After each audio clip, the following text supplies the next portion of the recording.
آج میں آپ کے سامنے نبی پاک صلی اللہ علیہ وسلم کے طائف کے سفر پر اور وہاں پر 10 دن گزرے ہوئے حالات پر روشنی ڈالوں گا۔ نبوت کا 10واں سال، جس کو عام الحزن یعنی غم کا سال کہا جاتا ہے، اسی سال ہمارے پیارے نبی صلی اللہ علیہ وسلم کے مشفق چچا ابو طالب اور وفا شعار رفیق حیات حضرت خدیجہ رضی اللہ تعالی عنہا کا انتقال ہوا تھا۔ چچا ابو طالب کے انتقال پر آپ بہت زیادہ مغموم ہوئے، کیونکہ ابو طالب کفار مکہ کے مقابلے میں نبی کریم صلی اللہ علیہ وسلم کا دفاع کرتے تھے۔ ایک تو ظاہری اسباب کے دائرے میں چچا ابو طالب کی حمایت و مدد ان کے انتقال کی وجہ سے ختم ہو چکی تھی، دوسرے چچا ابو طالب کا انتقال کفر پر ہوا، اس کا بھی آپ صلی اللہ علیہ وسلم کو بہت قلق تھا۔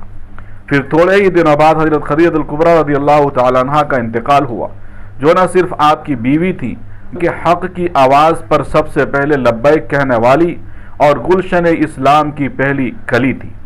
جب کبھی آپ کفار و مشرکین کے ایذا رسانی سے ملول خاطر ہوتے تو حضرت خدیجہ الکبریٰ رضی اللہ تعالی عنہا آپ کی غمگسار ہوتی اور آپ کو تسلی دیتی۔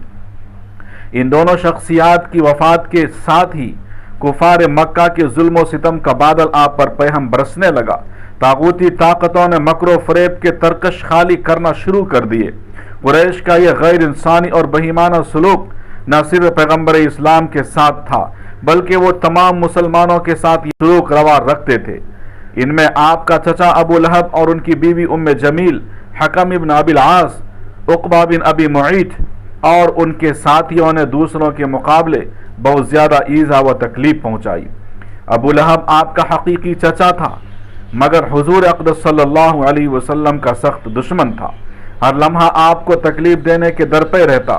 موسم حج ہو یا مکہ کا بازار، جہاں بھی آپ کو دین کی تبلیغ کرتے ہوئے پاتا، آپ کو پیچھے سے آواز لگاتا اور کہتا، لوگوں یہ شخص بددین اور جھوٹا ہے، اس کی باتوں میں مت آؤ، اور دوسروں کو آپ کے خلاف بھڑکاتا اور اپنے اوباش غلاموں کو آپ کے راستے پر بٹھا دیتے۔ جب آپ اس راستے سے گزرتے تو سب آپ کے پیچھے لگ جاتے، آپ کا مذاق اڑاتے، آپ پر طعنہ کستے۔ انہی حالات کی وجہ سے مکہ کی سرزمین آپ پر تنگ ہو گئی۔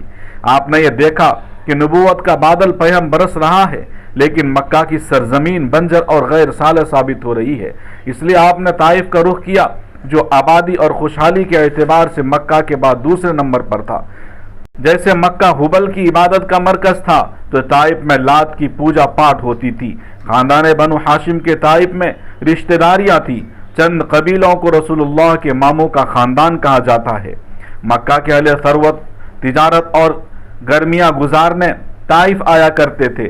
زرخیز زمین، خوبصورت موسم اور باغات کی کثرت کی وجہ سے یہاں کے باشندے کافی خوشحال تھے، مگر رسول اللہ نے یہ سفر نہ وہاں کے باشندوں کی خوشحالی اور زرخیزی سے متاثر ہو کر کیا تھا، اور نہ ہی آپ اپنے ننھیالی رشتہ داروں سے ملنے اور خوشگوار موسم سے لطف اندوز ہونے آئے تھے، بلکہ آپ کا یہ سفر پیدل چلتے ہوئے خالص توحید کے پیغام کو عام کرنے اور انسانیت کو کفر و شرک کے ظلمات سے نکال کر ایمان و یقین کی روشنی سے منور کرنے کے لیے کیا تھا، اور اس امید سے آئے تھے کہ یہاں کے لوگ پیام توحید قبول کر لیں اور آپ کو محفوظ ٹھکانہ دے دیں۔ مگر طائف والوں نے آپ کے ساتھ وہ سلوک کیا جس کی اہل مکہ کو بھی جرأت نہ ہوتی تھی۔ طائف کا دن آپ کی زندگی کا سخت ترین دن تھا، چنانچہ صحیحین میں ہے، ایک مرتبہ ام المؤمنین حضرت عائشہ صدیقہ رضی اللہ تعالی عنہا نے سوال کیا، یا رسول اللہ، آپ کی زندگی میں احد سے بھی زیادہ سخت ترین دن کوئی گزرے ہیں؟ آپ صلی اللہ علیہ وسلم نے فرمایا، ہاں عائشہ، طائف کا دن بڑا سخت ترین دن تھا، جب میں نے اپنے آپ کو وہاں کے سرداروں کے سامنے پیش کیا تھا۔ طائف مکہ مکرمہ سے 120 کلومیٹر کے فاصلے پر مشرقی جانب اور سطح سمندر سے تقریباً 1000 فٹ کی بلندی پر واقع ہے۔ اس سفر میں آپ نے اپنے آزاد کردہ غلام حضرت زید بن حارثہ رضی اللہ تعالیٰ عنہ کو ساتھ رکھا۔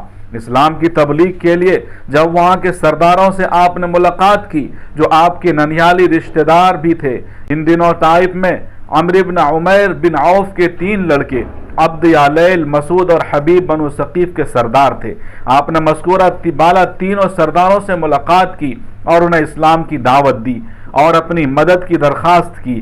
آپ نے مسلسل 10 دن وہاں قیام کر کے ان کو سمجھانے کی پوری کوشش کی